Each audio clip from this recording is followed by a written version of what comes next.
What is up, guys? This is not a video that I wanted to make. This is not a video that I thought I would have to make, but you guys know that I keep it 100. I'm not here to sell you a tool just because they send me free tools. I keep it honest. I keep it straightforward. I think my word and my authenticity is more important than any free tool or payment that I get. You guys probably know that if you follow me. I've lost more than you can imagine by voicing my honest opinions. So here is another one of those videos. I am not a fan of the way that Flex is going. I'm bummed out. I feel like I have been wrong, but I want to explain my thought process on this because, again, I have videos that support Flex, saying that I love Flex. I think Flex is what's next, and I want to correct what I think needs to be corrected here. So I'm going to start right out the gate. I absolutely love their rear-handled saw. I love the rear-handled saw. It's one of my favorite rear-handled saws.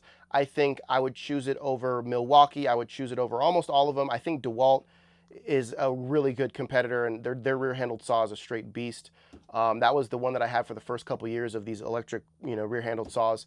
But overall, I love their rear-handled saw. I love their inline saw, their impact drills. I would challenge any impact drill to compete with Flex's impact drill, and I think it would beat them, if not be tied. So I love those tools, even their wrench drills, whatever you call those things. I think they're great. Their 4-inch grinder wheel is amazing. Their reciprocating saw, their tripod light, their fan. I love all these tools. I have their framing nailer. I have their 16-gauge nailer. I have their cutoff wheel, their rotary hammer. I have their auger drills, the big auger drills for like electrical or plumbing. I have all of those, and they're great durable tools. But they're the more original package. They're the ones that came out in the first couple years of Flex. And I stand by those tools 100%. Now, the direction in which Flex is going, I do not like it. I don't trust it. And I have to kind of change my tone. Everyone that I worked with at Flex prior to the whole regime change was awesome. They wanted builders who are on the job site to test the tools, give them feedback. They flew me out to California to talk to them about their tools and how they can be better, and what the builders are looking for, what the craftsmen and craftswomen are looking for. And they have completely taken their finger off that pulse. Now I think they're more interested in making sexy reels and listening to their tech team than actually listening to people who are on the job site, dropping drills, having them get a little wet, having them be charged in the heat and charged in the snow. They stopped talking to a lot of us, and they just said, oh, we tested it in our factory, that's good, let's not talk to them anymore.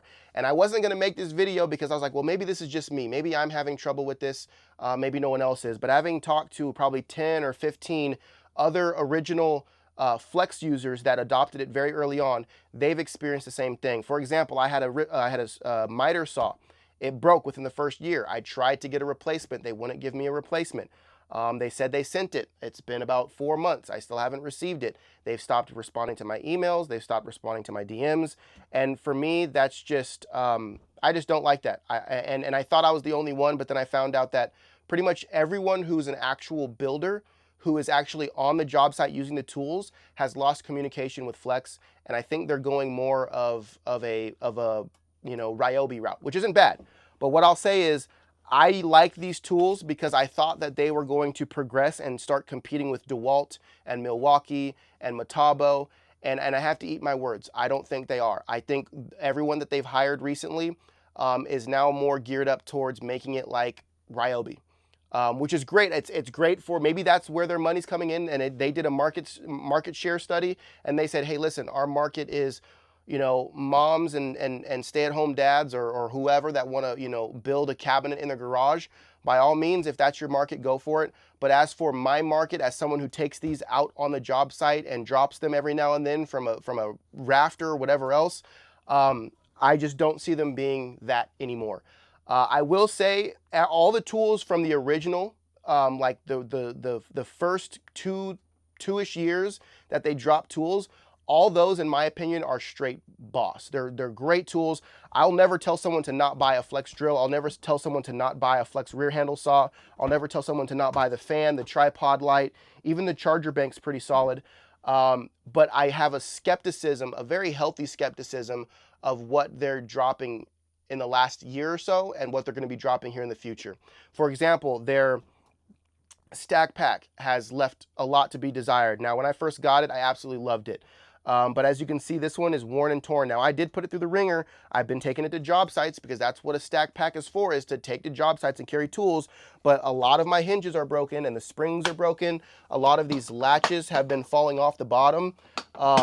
I can't remove this back handle anymore because it gets stuck. And then when I try to put it back in, it won't go back in. And it's just a pain. I don't like these rails. They don't really hold well as the positioning that they have on them aren't great. So I'm just very skeptical of the fact that they've stopped listening to the consumer, and I think they're just trying to get their test team to give them the A-OK, and then they're shipping tools out, and that's where you see a lot of issues. One thing that I like about, and this is I am not a Milwaukee fan, right? I might be after this, who knows? But I like how Milwaukee and DeWalt actually listen to the people on the job who are using their tools, and they act accordingly. I feel like Flex is now just trying to make cute little viral reels and convince everyone to buy their tools without actually talking to the people who use their tools. And that bums me out because that's not where they started. That's not what their original game plan was. And I know their game plan because I met with their team. We talked things over. I worked very closely with them for, 3.5 years? And I was really excited about what they were doing. And now I can't even get an email back. I can't even get a DM back. And it's not just me. Again, it's other influencers that have worked with them. They're not getting responded to. Pretty much the only people that are getting responded to are Weekend Warriors, which, again, I'm not knocking it, but I've always advertised this tool brand as a brand that is for builders. And I don't think that's the direction that the company is going, which is fine. I'm not knocking them for it, but I need to make my voice clear so that you guys don't think I'm coming out here BSing you. So again, if you already bought into Flex, I love my Flex tools. I wouldn't trade in any of my Flex tools at this point in time.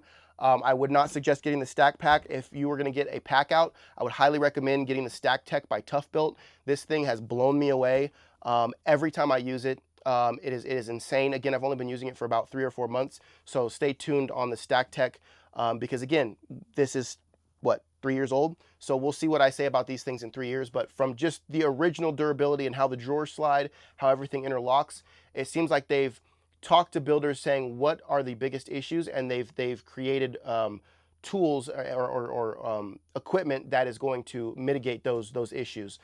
So overall, guys, I still think Flex is a great brand in the sense of the original tools that they dropped. I'm just skeptical when they drop the drawers. The drawers don't work well. I've heard a lot of nightmares about their drawers. They get sticky. They can't hold that much weight without getting off kilter and not closing and opening right. Again, they just stopped listening to the builder, and they started they kind of just started producing whatever they could get out for the cheapest and the quickest. And I never stand behind a brand who's all about quick and easy. The reason I rock Diamondback tool belts, the reason I use a lot of like Owens Corning lumber, the reason I work with the companies that I work with is because they have their finger on the pulse of the end user. The people who are building decks with this material, the people who are actually out there wearing these tool belts, they want to know what we think and what we see, and that is what makes a good brand, and I will back those brands every day. And when a brand stops listening and a brand starts trying to just make more money off of us, which means we're going to spend more money because they're putting less quality into their tools, I'm not going to stand for that. So again, appreciate you guys for watching. Let me know in the comment section what you guys have experienced. I want to hear from you guys. I think that's the most important, is the comment section here, is what you guys have experienced, because I have a single story for me and a couple other people that I've talked to that are in my similar shoes. But as you guys as consumers with no influencer background with Flex, I'm curious what you guys have experienced when it comes to customer service, when it comes to the direction of the brand, because I'm bummed, man. I mean, as you can see, I was a full adopter of Flex, and I have to be honest, I don't know if I'll be buying any more Flex tools from here on out. Maybe if they reach out to me and say, hey, we want to tell you what our plans are and the direction of the company, and maybe they're just going through some growing pains right now, I would love to hear what they have to say, but they won't even give me that time. So I don't know. I don't know. As someone who has made videos for about 4.5 years and who has curated millions and millions of views for Flex power tools, I would think that they would maybe have a conversation with me so I could come and share it with you guys, but they don't want to do that. So this isn't the first time that I've voiced my honest opinions and lost partnerships and lost brand deals. But again, my integrity is significantly more important than keeping a brand happy by lying. So the cards will fall where they fall, and I'm more than happy about that. But I just wanted to give you guys this information because I didn't want you guys thinking that I was a snake oil salesman. I'm skeptical of the direction that Flex is going, and we'll have to wait and see, and I'll keep you guys updated. I mean, again, I'm doing this purely for you guys because I'm not really with Flex anymore, but I feel like it's my obligation as someone who was to continue to inform you about it in the directions that it's going, because I don't want to leave you guys high and dry and just be like, oh, John says they're the best, and you're watching a video from a year ago. You know, anyway, I appreciate you guys for watching. I hope this helps. I would love to hear you guys' opinions in the comment section. And I'm okay eating my words. I'm okay saying that I was wrong. Again, I stand by the durability of the tools that I have. I just can't stand behind the company and the direction it's going with how it's producing its tools now. But we'll see. We'll see. Hopefully I'm wrong. Hopefully you guys will say other things in the comment section and say that their customer service has been great and you've had no problems with their stack packs and their tools. Hopefully I'm wrong, but I felt like I needed to make this video. So make sure to like, subscribe if you want to see more videos, and I'll see you guys on the next one. Much love.